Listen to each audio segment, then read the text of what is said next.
Sino nga ba sa tunay na buhay si Heart Evangelista? At sino-sino yung mga lalaking minahal niya bago siya ikasal sa kanyang asawang si Senator Chis Escudero? Ito ang showbiz latest natin ngayon. Sa mga hindi pa nakakakilala kay Heart Evangelista, siya ay si Love Marie Payawol Ong Pauco Escudero. Ipinanganak siya noong February 14, 1985. Valentine's Day kaya ang pangalan niya ay Love at ang nickname niya is Heart. 39 years old na siya. Siya ay isang Filipino actress, TV host, at visual media artist. Isang Chinese-Filipino ang ama, si Reynaldo Evangelista Ong Pauco, at isang Filipina na ina, si Cecilia Bautista.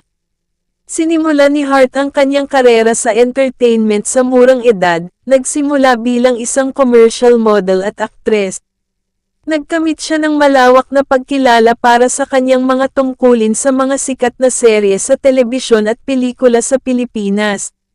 Si Evangelista ay nagtrabaho rin bilang isang host at bilang isang fashion and beauty influencer. Bilang karagdagan sa kanyang karera sa pag-arte at pag-host, kilala si Evangelista sa kanyang talento bilang isang visual media artist. Nakakuha siya ng atensyon para sa kanyang mga art piece at nagdaos ng iba't ibang exhibit sa Pilipinas at sa buong mundo. Si Evangelista ay kasangkot din sa gawaing pagkakawanggawa at advokasya, na sumusuporta sa iba't ibang layunin tulad ng edukasyon, kapakanan ng hayop, at kalusugan ng mga bata. Nakatanggap siya ng ilang mga parangal para sa kanyang makataong pagsisikap at kinilala para sa kanyang mga kontribusyon sa industriya ng entertainment. Noong 2015, ikinasal si Evangelista sa politiko at negosyanteng Pilipino na si Francis Chis Escudero. Ang high-profile na relasyon at aktibidad ng mag-asawa ay mahusay na dokumentado ng Philippine media. Sa pangkalahatan, si Heart Evangelista ay isang multifaceted at maimpluwensyang figure sa entertainment industry, na kilala sa kanyang talento, kagandahan, at dedikasyon sa iba't ibang dahilan. Ang mga lalaki na minahal ni Heart Evangelista bago siya ikasal kay Senator Chis Escudero. Taong 2000 nang naging cast siya ng youth-oriented TV show na Gimmick at naging ka-love team niya si John Prats. Ang real ay naging real ang kanilang relasyon, nag-umpisa ang kanilang relasyon taong 2002 to 2003. Naging magkapareha ang dalawa sa Trip 2001, Berks 2002, and Gimmick 1999. Ang pangalawa ay si Ian D. Nagkaroon sila ng relasyon taong 2003 to 2005. Ang pangatlo ay si Jericho Rosales na naging controversial ang kanilang relasyon. Nag-umpisa ang kanilang relasyon nang magkasama ang dalawa sa pelikulang Panday. Pinaka-publicized na love story nilang dalawa na itinuturing niyang greatest love. Matindi ang pagtutol ng kanyang mga magulang sa relasyon dahil nagkaanak na si Jericho ng isang anak na lalaki nang hindi kasal.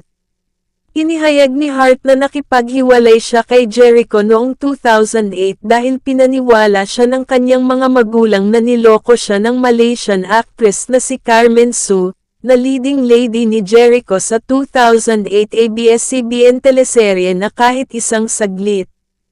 Ang relasyon niya kay Jericho ay naging dahilan ng pagkakahiwalay ni Heart at ng kanyang mga magulang, na 3 taon niyang hindi nakakausap.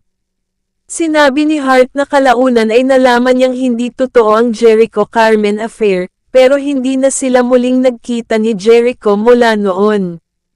Ikinasal si Jericho sa host na si Kim Jones noong 2014. Taong 2008 nang malink naman sa kanya si Paulo Araneta. Sunod naman ay si Francisco Delgado na 2 years ang naging relasyon nila. Taong 2008 na 2010 na di rin nagtagal ay nagkahiwalay din.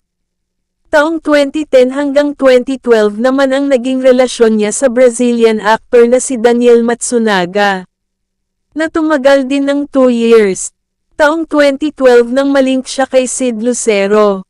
Later that year, Maraming espekulasyon tungkol sa pakikipag-date ni Hart noon kay Senator Chis Escudero. Annulled na ang kasal ng senador kay Christine Elizabeth Flores, kung saan mayroon siyang kambal na anak na babae. Sa wakas ay tinapos na ni Chis ang lahat ng espekulasyon sa isang guesting sa morning show ng ABS-CBN na Chris TV. Kung saan inamin niyang na sila nga ni Hart ay may relasyon kahit 15 years, ang agwat ng edad nila, ay walang nakapigil sa kanilang pagmamahalan kahit pa ang mga magulang ni Hart na tutol sa kanilang relasyon. Noong 2013, ibinahagi ni Chis na gusto niyang pakasalan si Hart in less than 5 years. Ngunit noong March 19, nagsagawa ng press conference ang mga magulang ni Hart kung saan inakusahan nila si Chis na bastos, mayabang, at isang alkoholik, at minamanipula ang kanilang anak na babae para labanan sila. Umapila sila sa senador na pabayaan ang kanilang anak. Kung ano ang makakapagpasaya sa kanilang anak sana ibigay nila. Chis proposed to Hart on August 23, 2014, in Sorsogon, in the presence of his family and close friends, including Lovie Poe and Alessandro De Rossi. On February 15, 2015, Hart and Chis were married in a ceremony at the Posh Balesin Island Club.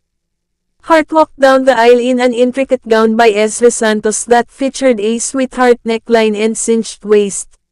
On May 28, 2015, Hart posted on Instagram a photo of her and Chis with her parents, natanggap na silang mag-asawa.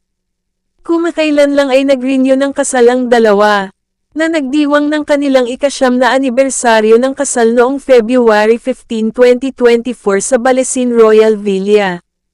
Lumitaw si Escudero na may crisp light dyer acro-colored suit at Gucci leather loafers habang si Evangelista ay naka-ethereal, couture Ellie sub-gown na may malahod na belo at kalaunan, na may Michael Leva na ganap na beaded Swarovski crystals na may pasadyang kwintas at mga brilyante. Naglakad siya sa aisle kasama ang kanyang ina, si Cecilia Ong Pauco kasama ang ninong na si Ramon, sa nakakaantig na linya ng kanta ni Gary Valenciano na, I Will Be Here, sa gitna ng soulful serenade at 3rd Avenue music ni Mark Bautista.